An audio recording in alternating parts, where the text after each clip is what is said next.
packets. Kasi brown out, wala pang inverter. Nag-order na si Deepak ng inverter kung saan kami kumukuha sa kaibigan niya sa kakilala. So baka bukas yon. This time, ang kinuha namin mas magandang quality. Kaya nagmamarinate ako. Ilagay na lang natin ito sa guys, pag may ilaw mamaya sa air fryer, i-try natin. So bali ang binili ko 330 ito, so yun nasa 1 kilo at pinahiwa ko siya ng medyo manlaki-laki. Hindi ko inubos yung mix. Sasayang yung mix pag inubos ko, so hinati ko lang siya guys. So hindi nyo ako makita. Ayan. Yan yung kandila. So, sandali lang muna. Ikaon mo, nakasandad pa ko ba? Ambot na lamang. So, guys, may ilaw na. Kumuha ako ng aking salamin sa taas. Kasi para to make sure, pwede mo i-control ito. And yun, guys, ililipat natin dito. Or hindi ko na-sprayan ng oil. So, ayan, guys, itry natin. First time natin magluto sa ating air fryer. At least, oh, nakapaglagay ako ng 1 kilong manok.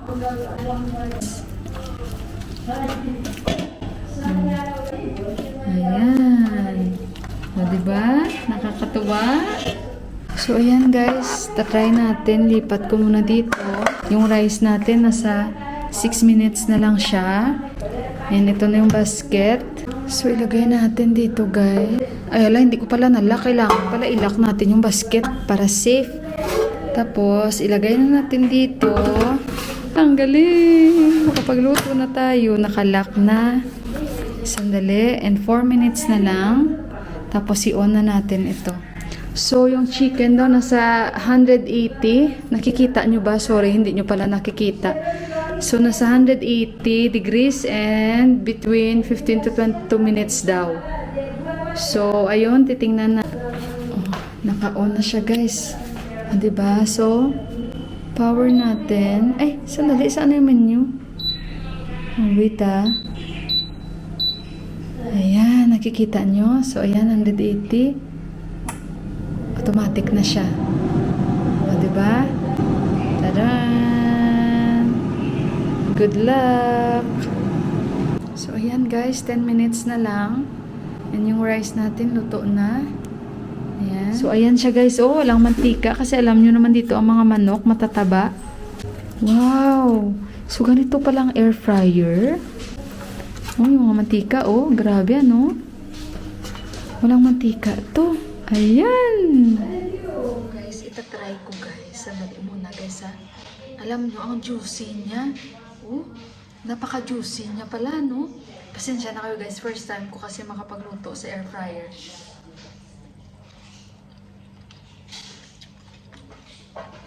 Wow!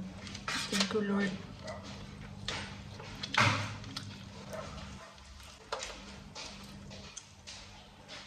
Patry natin sa kanila ni Ama. Yuhan! I will let Ama try. You try, oh.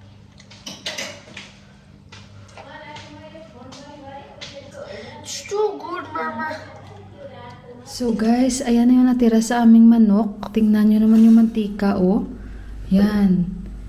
Diba? Grabe, ano? So, ngayon, guys, ito, pag nagutom mamaya yung brother-in-law ko, o si Deepak, kung sino man sa kanila, kasi yung brother-in-law ko na kumain na siya sa labas. So, 1 kilo ito, tamang-tama lang. Patapos na ako dito, guys. Ugasan natin to, and sobrang happy ako. So, ayan guys, tapos na ako dito. Nilinis ko na yung air fryer natin. Si Ama, nagmo-mobile pa. Yung mga boys na sa taas. Nag-iinit ako ng tubig para sa tampo ko and hot water para sa aming thermos sa itaas. Kasi natapos na 9 o'clock na dito. Pinatay ko na yung ilaw doon. Medyo pagoda din. Hello guys. Good evening sa inyo. Sandali, inahanap ko yung aking tea. Sandali muna guys. Ito yung tea natin. Sandali. Ay, may sasabihin ako sa inyo. May isi-share ako sa inyo. 30 pa lang dito.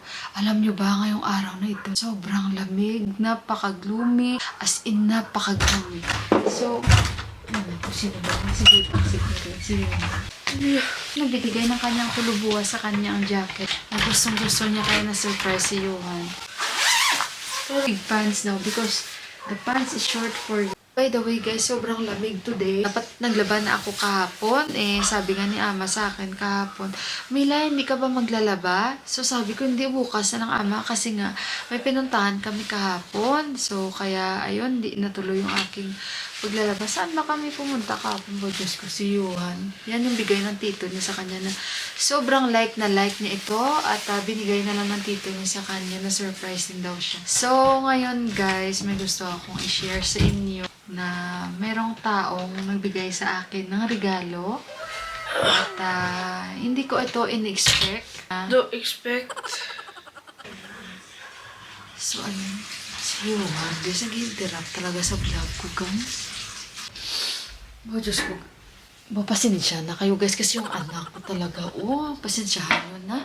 So, balik na tayo doon. Ayaw talaga ako mag-emote-emote niyan.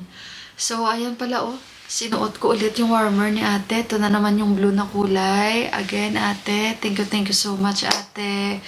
I love you, my ate Japan. Arigato gozaimasu. So, ayan guys, sisimulan ko na talaga.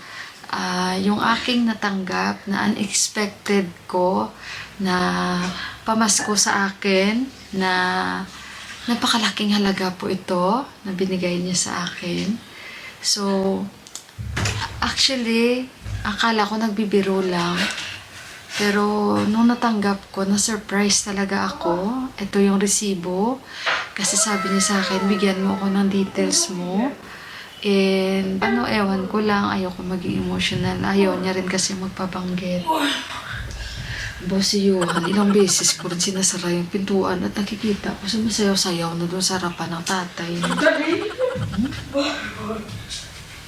Sorry na. Go na in the bed. Guys, si Johan parang lumaki siya bigla ba na talagang naging binata siya. So, you should sleep in Tulubwa room or in Subaskaka room. Hindi ko expect yung amount na ito guys na ibinigay niya sa akin. Sabi niya, kanino ko ba ipapadala? Sa kay Deepak o sa iyo? So, sabi ko sa kay Deepak na lang kasi usually kay Deepak, although meron naman ako guys na ID dito and meron naman akong bank account dito, walang problema. Pero para mas madali, sabi ko, kay Deepak na lang kasi since kilala siya nung pinapadalahan kasi ang nangyayari, hindi na kami pumupunta doon. Pinapadala na direct kay Deepak at natatanggap na niya online. So, less hassle ba? Kasi parang kilala na kami nung tao and si Deepak, kinukuha niya yung sahod niya doon parang every month. So, sabi niya para hindi na kayo pumunta dito. Nag-usap sila ni Deepak na ito na lang ang gagawin natin. Kasi since alam niya naman guys, no? And kilala din naman siya namin, kilala niya na kami. So, tinulungan niya kami kung ano yung mas madali para sa amin para hindi na daw kami bumiyay. And may kita din naman sila, diba? May mga charges din sila doon. And ayun, nagpapasalamat ako talaga sa tao na yan dahil since ayaw niya po magpabanggit. Salamat sa pag-share ng blessings mo sa amin. Alam mo na kung paano ako nagpapasalamat sa iyo. Sobrang na-appreciate ko. Ayoko yung maging emotional ako dahil sa totoo lang nung nakita ko yung amount, nanindig yung balahibo ko. Yung parang nakita ko na hindi ako makapaniwala. Isa lang ang pumasok sa utak ko. Kung tiwala niya sa akin na binigay niya ang ganitong amount, hindi ko sisirain. Yung sabi ko sa kanya, aalagaan ko ito, tatago ko ito. Sabi niya sa akin, makatulong man lang siya na makauwi ako sa Pilipinas anytime na gusto ko. And sabi pa nga niya, depende na sa'yo kung anong gusto mo sa pera na yan. Kung gusto mo ibili ng ticket, pauwi, or pandagdag, pauwi nyo ng Pilipinas, sabi niya sa akin. Or kung gusto mo bumili ka ng gold, sabi niya kung ayaw mo ng ticket, ibili mo ng gold, investment mo, ganito, ganyan, sabi niya sa akin. Or bahala ka na, sabi niya, anyway, sa'yo na yan eh. Can you imagine yan guys? Binigyan niya ako ganong halaga na hindi ko expect, hindi ko talaga yun expect. Kaya parang the whole day tahimik ako, hindi ako nagsabi kay Deepak, hindi ako nagsabi kay Yuan, wala akong may sinabihan dahil parang hindi ako talaga makapaniwala na may nagbigay sa akin ganitong halaga. Gusto ko na lang tingnan na kung gusto kong iwaldas yun, marami akong gustong bilhin dito pero mas naiisip ko yung tiwala ng tao sa akin na gusto ko mapunta yung pera na yun sa gusto ng tao. Although wala siya may dinidemand sa akin, pero na binigyan ka ng tiwala ng tao. So, gamitin ko dapat sa tamang way, sa tamang paraan. Na hindi rin siya madismaya. And alam ko naman na yung pera na yun is hindi yun basta-basta na basta niya na lang binigay. Kumbaga guys, may purpose din siya kung bakit niya binigay yun sa akin. Para makatulong siya sa akin kung bakit binigay niya yun sa akin guys. Hindi lang na binigay niya. So kaya napaka-grateful ko at napaka-daming blessings na dumating these days sa amin. And sunod-sunod siya. And sobrang grateful talaga ako guys. Sobrang grateful talaga ako. And of course, at Japan, thank you dahil binigyan niya po yung papa ko ng pamasko at pang New Year po. And kay Tita M po, nagpapasalamat po ko dahil binigyan niya rin po kami ng pamasko ng papa ko at sa kapatid ko sa mga gamot, pati na rin si Ate Japan. Sa ngayon, yung natanggap kong pera, yun ay pag-iingatan ko. Kung pwede kong palalaguin ko. Hindi natin alam kung ano pa ang magiging plano ng mahal na Panginoon sa atin. Dahil may mga gusto din naman tayo, but antayin na lang tayo sa kung ano pa yung mga ibibigay ng mahal na Panginoon at kung ano yung magiging plano pa niya sa atin. Kasi naniniwala ako minsan guys, pag naunahan natin, no? Pag yung gusto natin, yung gagawin natin, iba yung nangyayari. So, ayun guys. Again, thank you so much sa tao na nagbigay sa akin sa pamasko. And syempre may Ate Japan and Tita M sa pamasko nyo sa amin back home sa Pilipinas. Maraming salamat. Asahan nyo yung pera na pinadala nyo is mapupunta po yun sa mga gamot, check up, and pamasko and pang New Year's para sa kanila. Thank you so much. And sa inyong lahat guys, maraming salamat sa pagtitiwala niyo sa akin. And sa laging pagsubaybay niyo. And sa pagmamahal niyo sa amin dito sa Nepal, sa pamilya namin. So, ayun guys, i-end ko na yung vlog. Maraming salamat. And I love you all. God bless you all. And ingat kayong lahat. Good night guys. Bye-bye. That's the Jingle Bell Rock.